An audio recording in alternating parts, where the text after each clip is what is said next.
Bagel Man. Bagel Man, yeah, Bagel Man's delicious. The whole family is a wonderful family, the Tarantino family. Oh, yeah? Yeah. They are today's sponsor, right, JJ? Super producer JJ. Yeah, but we're not here to talk about Bagel Man today.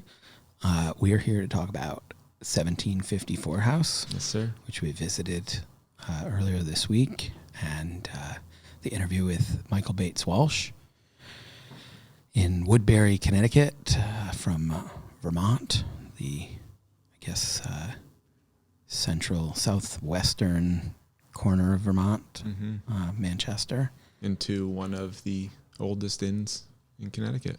Haunted. Reportedly haunted mansion. Right. Inn, I guess. Inn. So it was very interesting to get his perspective on the challenges that he was facing with COVID and how COVID had affected his opening. COVID was not around during his search, which lasted a couple of years. But his search had a number of other challenges, and it's a great little talk with a very nice gentleman. Such a nice guy. Such a nice guy. But a beautiful place, and you can tell, I mean, they put a lot of effort into, I think, with pandemic happening, kind of allowed them to do some work that maybe they wouldn't have been able to do had they just been opened right away. So I think it might have been a blessing. Everything happens for a reason. I think they found a great spot that they, really it seems like they were meant to be there. Yeah, I think it's just the right fit for him. Yeah. And I think he will be expanding soon, hopefully. Yeah. He's got some great outside dining and some great ideas. But first and foremost, he's a good guy with good food. Yeah. And understands hospitality, and that's necessary to be successful. Yeah, Boston Globe said he's got one of the best burgers around. So yeah, definitely. I've eaten it a couple times, so it's delicious, and his the duck fat fries are also delicious. But we'll be back. Yeah. All right, so it's a great interview, and we hope everyone can go down there and check Michael's restaurant out soon. Definitely. All right. So, Michael Bates Walsh, here at 1754 House in Woodbury, Connecticut. Just chatting a little bit about your restaurant and how you got here and where you came from. If you want to introduce yourself. Sure. I'm Michael Bates Walsh, the chef and owner of 1754 House in Woodbury, Connecticut. For many years, it was known as the Curtis House, and it is considered by many to be the oldest inn in Connecticut. There's a little discussion between here and the Grizz, and both of us are old and historic, and we'll call it at that. We don't need to argue with anyone over it. I've spent a lot of time throughout New England, from the South Shore of Boston, North Shore of Boston. I spent a long time in southwestern Vermont, on and off, and here we are in Connecticut, in Woodbury. All right. So. That's great. But it's great. We're glad to have you here. Yeah, It's glad to be here. quite an arduous journey to get to this point from, I guess your last stop was Vermont, southwestern Vermont? Southwestern Vermont, Manchester. And you identified Connecticut as an area of interest for a restaurant property, and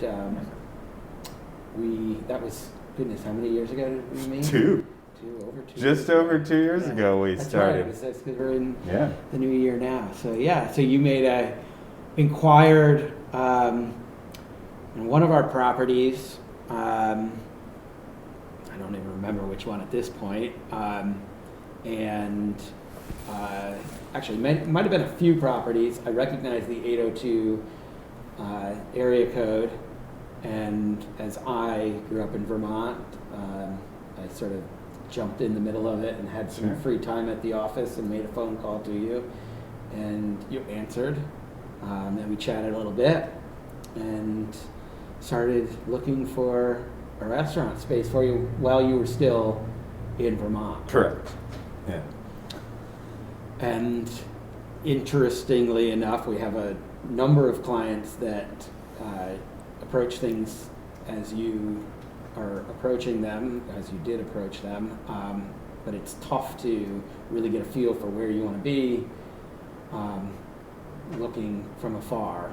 It's not an easy process. Yeah, it's tough to search, market areas, properties, towns, things like that from a distance because it's time and demographics, and really the feel of the area is very important. To Pictures the concept can only do so much too. Right. You got to get the eyeballs on it. You need to know who the neighbors are and what the town is like and experience it, and that's tough to do from 3 hours away. But. It's tough, and so Steve has a client now that's doing the same thing from New Jersey, and the challenges that we're having are like he wants to know as many addresses as he possibly can to see as much as he possibly can see in the brief amount of time when he plans to come up in his free time. Mm-hmm.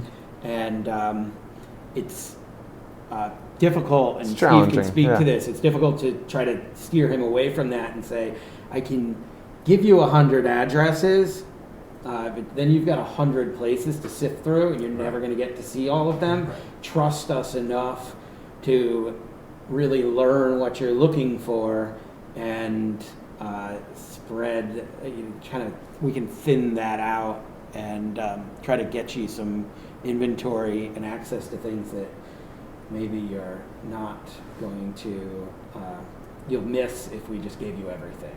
And try to help that process along. So it's difficult to do.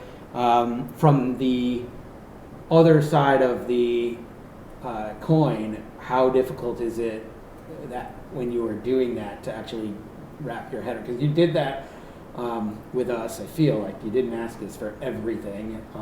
You may have asked us when you had your first couple deals fall apart. You started to say, "Show me more, show me more." Yep. I don't know if you can get this done for me. There was. We've had an interesting ride, but conversation in the beginning of what type of thing we were looking for, the feel of the surrounding area, I think is important, and not knowing, each town or neighborhood. That's the importance of getting the relationship with you guys that you and I grew over the phone and in person. You really got to understand exactly the feel that I was looking for, and that helped in the. Well, hey, what about this? And you're like, I'm happy to show you, but after, once we got to know each other even better, we then we knew what each other was, steering each other in the right direction. So you're right. There's 100 addresses out there, and kind of like buying a home, everyone wants to do their drive-bys of. Hey, I just want to drive by and see. Yeah, what's the yard look like? Yeah. You can miss something in that. Yeah, super interesting. It's a process. It's a really crazy process. I mean, you've had craziness from identifying you're going to be in Connecticut to tell us a little bit about it's hard to explain the deals that we had fall through without divulging any information that would upset any of the other parties involved. Sure. But one of them we can talk about was the original Milford location, which is the first location that we showed you. And I didn't show you that one. I think Ralph. That was Ralph. Yeah, Ralph Yeah. went and you put an offer in and submitted a menu that looked wonderful, and the landlord was not interested in doing the seafood route for some reason, because he was right on the shore. Right. So we quickly panned and looked for other stuff. What was your kind of feelings when things, as we were progressing through that process, what were the challenges from your side? from those guys in particular was their speed of response was very slow, which they admitted. They were a big real estate holding company, and they, for a small independent guy wanting to get something done, their lack of need to get anything done or respond was a challenge. I get that everyone else has things to do and the world doesn't revolve around me, but my world revolves around me. Come to find out, in that process, It's still in. they were.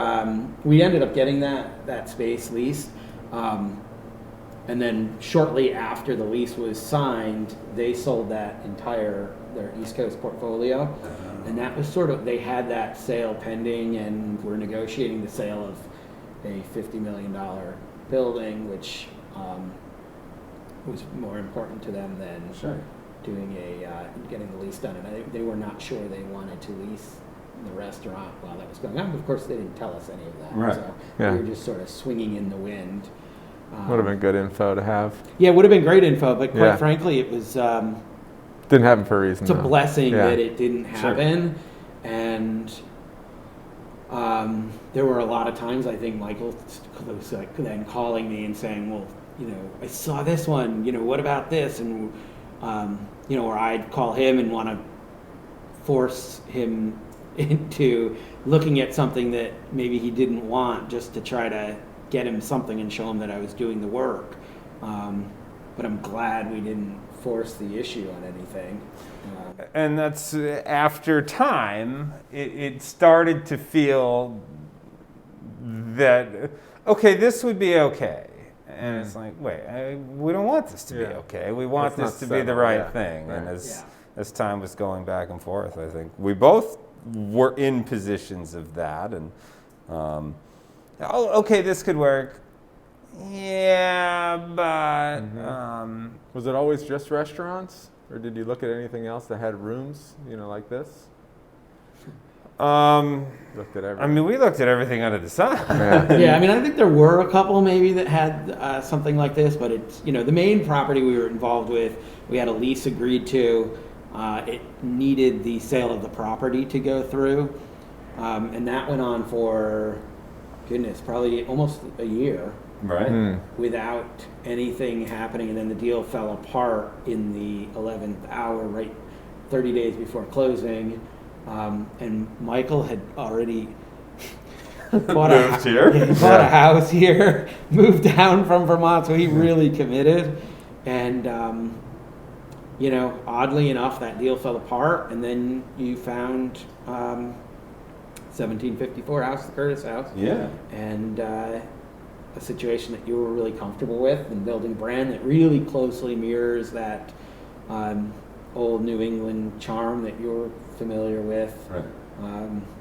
And you were able to create this gem of a restaurant. It is one of those, all things happen for a reason, and you just Totally. don't know why it's happening for a reason when it's falling apart ahead of time. But it did then create this opportunity came up in the meantime, and this, I remember our conversation, and you're like, well, this might be available, and I'm like, yes, make this happen. Like, I'm familiar. I live down the street. This is, it's different than the original plan, but it's something that has always, been on my mind from the time in the New England resorts, and wanting the small little New England inn well in Vermont, and not wanting to be in Vermont. So it kind of is the best of all worlds. Yeah. And then you get ready to open, and you open. How long after you open was there a global pandemic shutdown? We acquired the property on March 4th, 2020, and Not 2 weeks later, the world closed.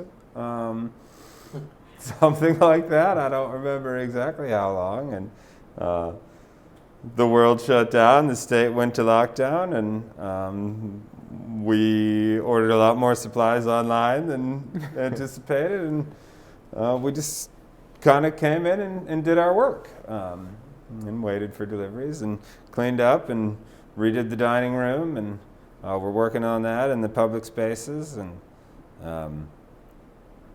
we were plugging along in this room here, and come May, we were told to start anticipating 50% occupancy, because that's the way we thought it was going, which we did. We designed this room to kind of go with that, and pulled all the excess furniture to really show that we were distanced and spread out. And then 2 weeks prior, we were told outdoor only. And we dropped what we were doing in this room. I mean, there was paintbrushes and tools and stuff on these tables for a month, because we just plain had to shift focus outside. And the town was very helpful in working with getting the special permits for the tent outside. And in some of it, I was terrified with this 14,000 square foot building, and we're a tent in a parking lot. But yeah, launching a new restaurant and new brand in a pandemic, in a tent in a parking lot, where the charm of the building is all lost, because you can't walk people through it. It has been changing and adapting quickly, and it's something we've always been good at, and this has really, pushed those skills and learned how to do it quickly. We essentially opened a restaurant we weren't expecting in 2 weeks in a parking lot. Product availability, we rewrote the menu 4 times in 3 days just before opening, because product wasn't going to show up that was anticipated, and it turned out to be great out there, but was You're not knowing whether people would be comfortable sitting at a folding chair in a gravel parking lot with a temporary structure over their head. Yeah. And it turned out people loved it. Internally, I nicknamed it Le Lot Cafe as a joke, just needing to find some humor in the fact that we were a tent in a parking lot. And a week and a month later, people started calling it that out and about town, and I'm like, wait, how did anyone hear this? This isn't supposed to be public. And it got its name by really being a joke and just trying to find some humor. And you know what? We're doing what we can do, and we're just rolling with it. And it's pretty funny when I still hear it. Well, when's Le Lot opening this spring? And I'm like, I can't believe this is happening. It is cool. I'm like, you know what? I think we name it and get a sign. And we weren't hiding the fact that we were in a parking lot. We were, and we were, doing the best we can with what we got. So it's been a. What would you describe the cuisine as here? It's contemporary American cuisine with a focus on regional products that we can, cheese and charcuterie from New England. Seafood, we use a company out of Brantford that's right on the sound there. And trying to keep it as interesting as possible for ourselves and the guests, but also approachable enough that people aren't confused with it. It's an approach that we started in Vermont in the bigger resorts, is that we do have a variety of guests, and we are pretty big. If we were smaller, it might be a little more creative, but this building comes with an obligation to the people who want to come to it as well, not just our restaurant. And I think providing that's important too. It's been here for a few hundred years, and people want to come to this, and they want to come to our restaurant. But some people are trying it out because they just want to be in this building, and I think giving them something they can understand and look forward to is important as well. Yeah, that's great. Speaking of this building, something I've been interested in, and I'd like to hear your thoughts, even though you've only been here for a year or so. maybe talk a little bit about the spirit world. This is like a top 5 most haunted in Connecticut. I don't want to wake anybody up here, but just can you touch on that a little bit, just for viewers, and maybe give it a little more. Many people ask what I have experienced, and I will sit here, and particularly in the beginning, I've spent a lot of time in the building alone, a lot of time in the evening alone, and I have not experienced anything. Okay. I grew up in old homes. I'm used to the floors creaking and the windows humming, and in the other dining room over there, when it's a rainstorm and the wind's whipping, it sounds like a weed whacker's going outside, and I'm like, who weed whacks in the pouring rain? And then I realize it's the windows humming. So I have not experienced anything. A couple people have felt their coffee cup moved.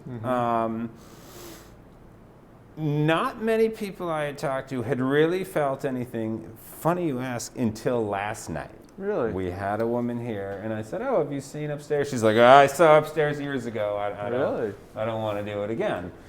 And I'm like, "Well, years ago? No, I mean of the renovated rooms and this and that." And she's like, "The one right above us." She's like, "I had that eerie feeling." Huh. And I said, "Okay, well, let's see if we did." And we showed her around, and she was around, and she walked in, and she's like, "I feel something." So she was it was pretty genuine and convincing. From the beginning, I did have a joke those first couple months as we were closed and renovating, that when I opened the front door to come in, I'd say, "Good morning, Betty." Every time I walked in, to sort of say, "Hey, you're here, I'm here, doing my thing." And then as the first few times, as I was locking up on my way out, I'd say, "Good night, Betty, see you tomorrow." And I'm like, wait, I don't necessarily want to see you tomorrow. Good night, Betty, is what I'd leave it at. And perhaps she enjoyed the... Is it Betty? Is that what that the story is? That is one of them, and I have not been able to find a whole lot about Betty or why, but that is the name that we inherited with it, that the spirit is Betty, and she has been... Hi, Betty. Hi, Betty, right. So I unlocked the door. "Good morning, Betty." Let her know I was coming in. I think that they are pleased with the improvement. I think they like that we respect the building and are giving it a lot of hard work, attention, and trying to do as right by it as well as we possibly can. So perhaps that has them Wonderful. resting and settled down a bit. I'm not sure, but I have not experienced anything until yesterday. Nobody had been able to tell me, but I'm telling you, she walked. Have you stayed a night in the rooms here? Yeah. And they're very comfortable. Great price, excellent new linens and things. I got to sell ourselves here somehow.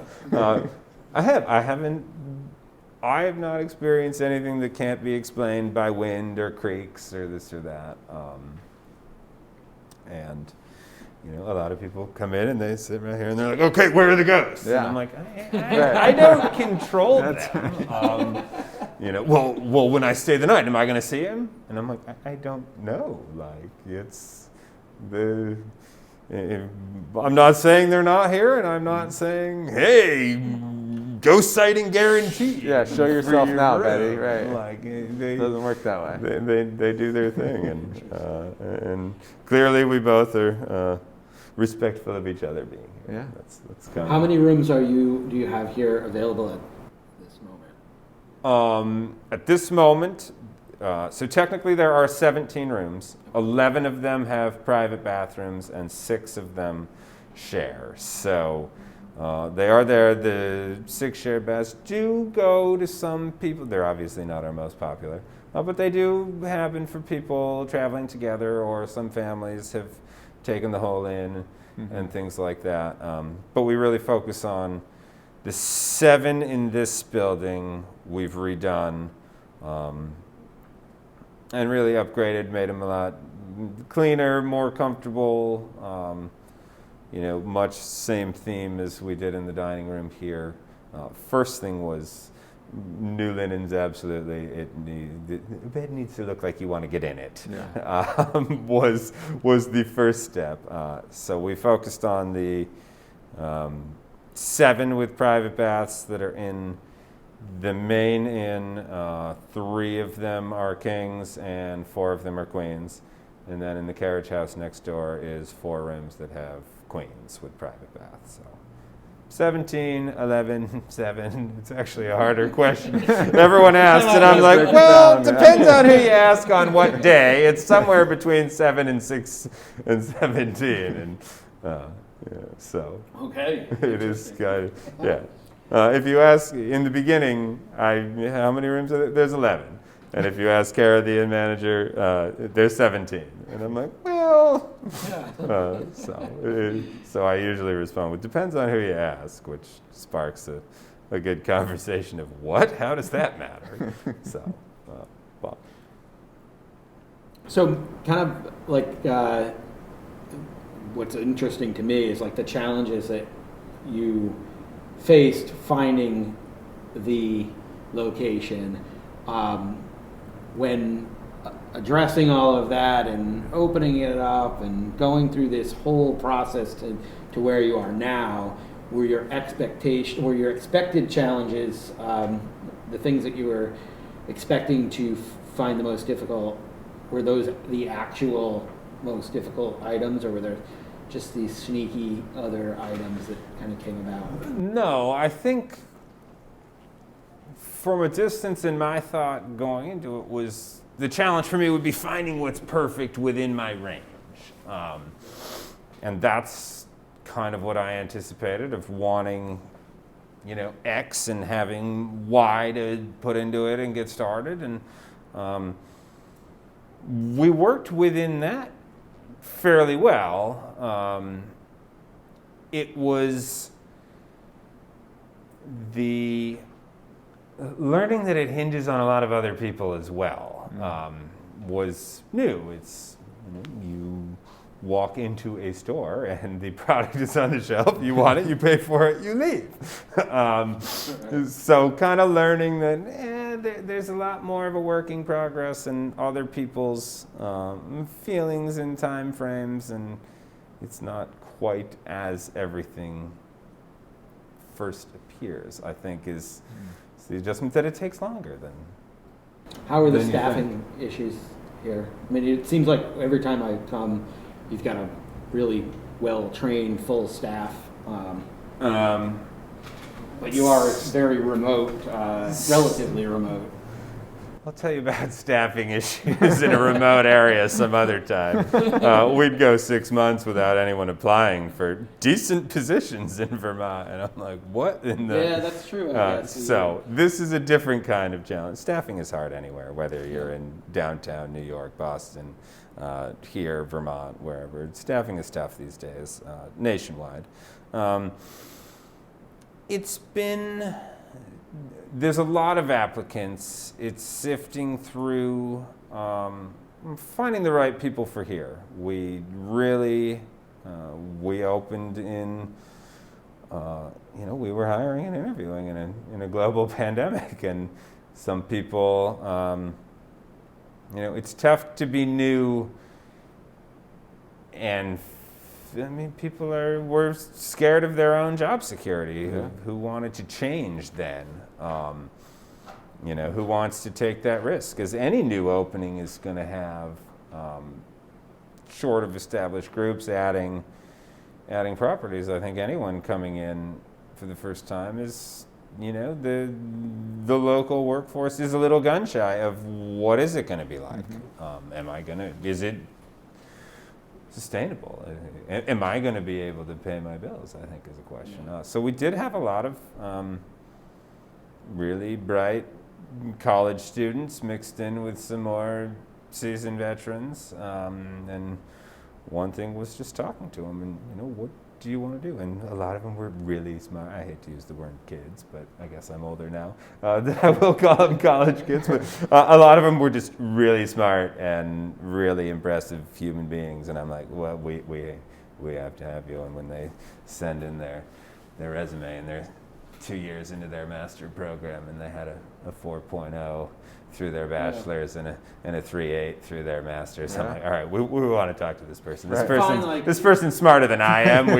We should talk to them. With like the pandemic and a lot of those brighter college kids not staying in the city or coming home to the remote home, their parents' home through the summer was helpful then. I think that was helpful. It definitely helped. A lot did online only in the fall. Yeah. And then around now, they have gone back for this last semester of the year. But definitely in the fall, it was hey, I am going to be around. I guess, I am doing all online. And it was about half and half between our college students that. And that's good. It's usually difficult. It takes years to build a kind of an in-season, right. Folks that come back on a regular basis to work.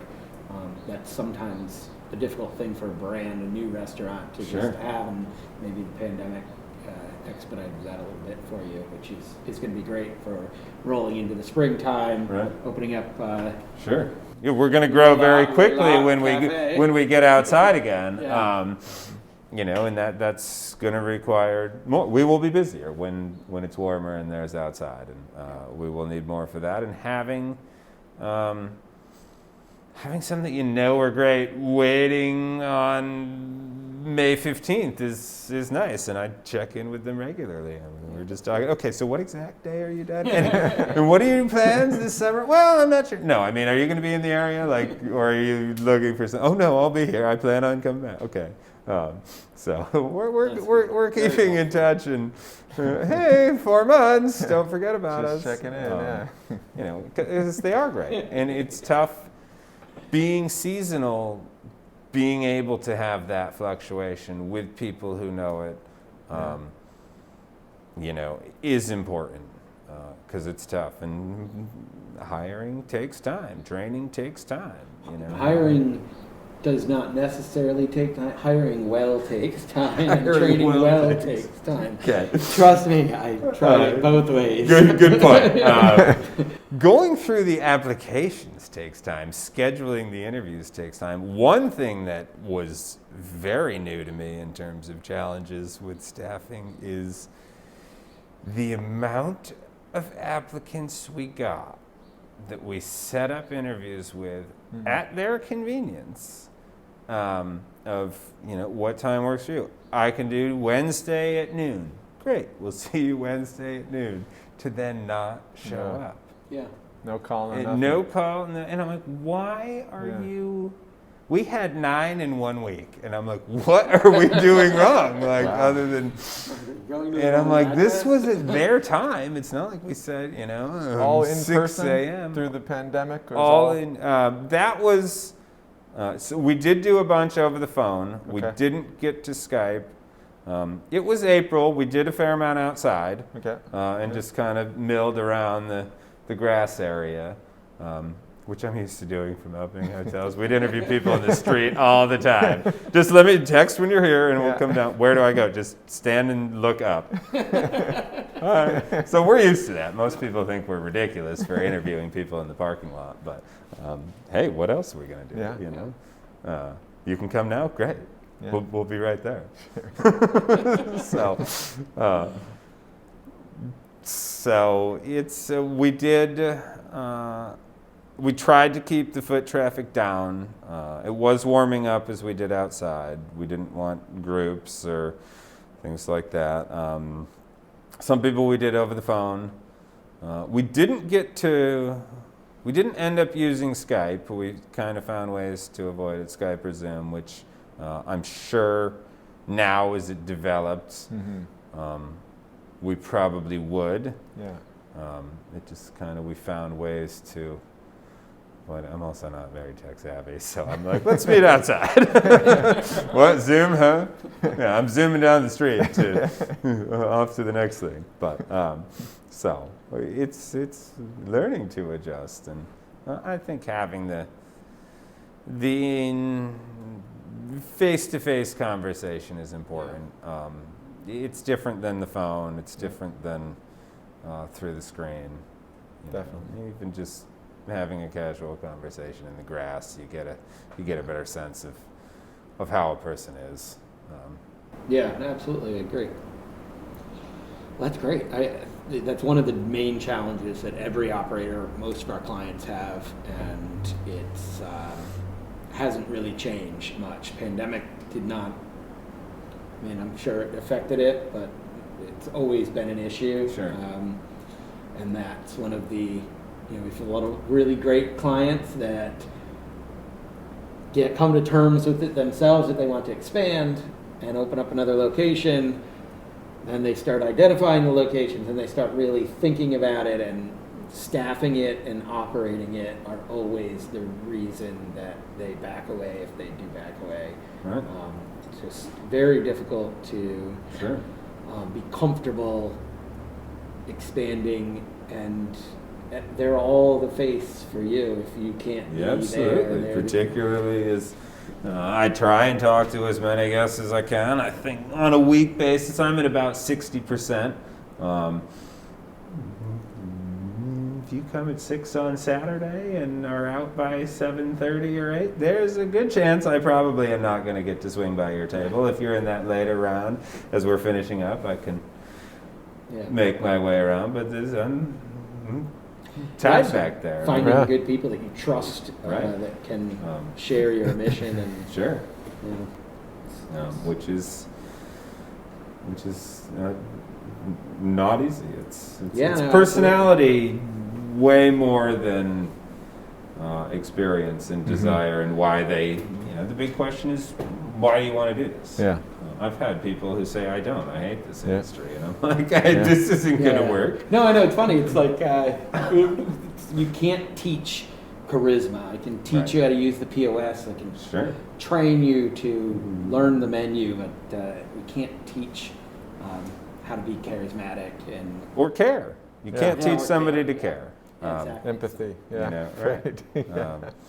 But it is there. We have had some interviews that have gone. Yeah. I've asked, why are you interested? They said, I don't even want to work. I'm doing well on unemployment. I'm like, why are you here talking to me then? Right. I'm like, I don't. They're like, I don't know. I'm like, Mom made me come. Right. But they're like, no, Go get a job. I'm quite comfortable. I'm like, and that's the staffing thing. Those have become the most frustrating. Of like, I don't have time to interview somebody who really doesn't even want a job. They're just killing time now. Right. It's an excuse to get out of the house. Yeah. At least they showed up, right? I just used a pack of sanitizing wipes because of this. Yeah. Like, you just cost me an hour and 10 minutes. Yeah. But it's walking around our yard. I'm like, I'm a busy guy. I don't need to. So. That's funny. Yeah. And it takes time, to have the proper conversation and set the expectations. Which you learn over the years. Here are the important things to ask. In the big resort world, I probably did about 300 plus interviews, and none ever missed the phrase, we are open 365 days a year. That includes Thanksgiving, Christmas, and New Year's. We're open, we're busy, and you're on. Therefore, when Christmas rolls around, and they're like, what, we're open Christmas? I wanted to be up. And I'm like, we have talked about this. I know it because I don't leave the interview without saying it.